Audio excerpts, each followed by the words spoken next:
হরে কৃষ্ণা, আমি অভিজিৎ আবার একটা নতুন ভিডিও নিয়ে চলে এসেছি।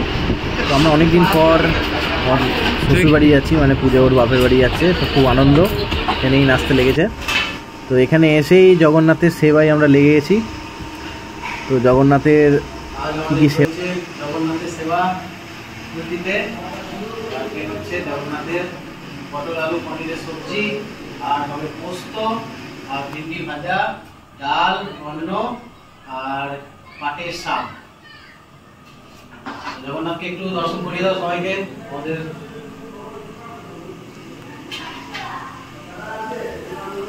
তো তোমাদের প্রথমেই জানিয়ে রাখি, কুলটিতে একটা জগন্নাথ মন্দির আছে খুব পুরনো, যেটা কুলটি কারখানার আন্ডারে ছিল। তো এখানে সেবা ঠিকভাবে চলছিল না, তো জগন্নাথ এর ইচ্ছা হয়েছে কি ইসকনকে এটা দিয়ে দেওয়া হোক। তো এখন ইসকন এটা পরিচালনা করছে, টেক ওভার নিচ্ছে। তো এখন আমার বাবা আর মায়ের উপরেই পুরো দায়িত্বভার পড়েছে, যেহেতু বাড়ির পাশেই খুব সুন্দর একটা জায়গা, খুব সুন্দর জগন্নাথের বিগ্রহ এবং পরিবেশটাও খুব সুন্দর আশেপাশে। তো চলো আজকে ভিডিওটা এইসব নিয়েই হবে।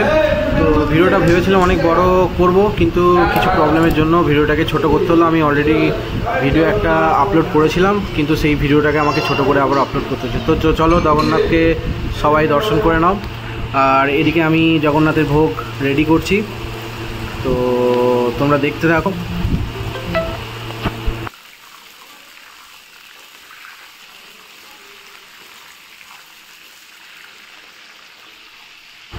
চলো তোমাদের দেখিয়ে দিই জগন্নাথের রান্নাঘরটা। এই ছোট্ট একটা রান্নাঘর। তো দেখছো এখানেই আমাদের রান্না বান্না সব কিছু হচ্ছে ভগবানের জন্য ভোগ। তো আমরা এই আজকে করছি পটল আলু পনিরের সবজি আর ভিন্ডি ভাজা, আর যেগুলো আগে বললাম তোমাদের। তো তোমাদের চলো বাইরেটা একটু দেখিয়ে দিই, মন্দিরের বাইরের পরিবেশটা কত সুন্দর। তো চলো তোমাদের মন্দিরের বাইরের পরিবেশটা দেখিয়ে দিই। বাইরে খুব বড় বড় গাছ আছে, দেখো কত সুন্দর একটা পরিবেশ। সামনে একটা হনুমানজি মন্দির আছে। তো এই পুরো জায়গাটা মন্দির পরিসর একটা উঁচুতে আছে। পরেই আমাদের ভোগ আরতি শুরু হয়ে গেছে।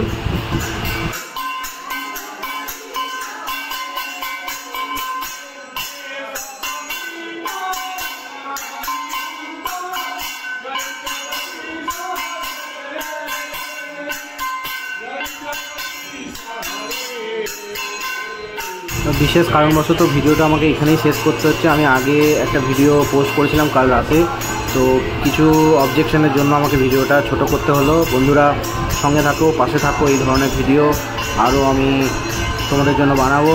তো প্লিজ চ্যানেলটাকে সাবস্ক্রাইব করে দিও, লাইক করো, কমেন্ট করো। Thank you for watching. Hare Krishna.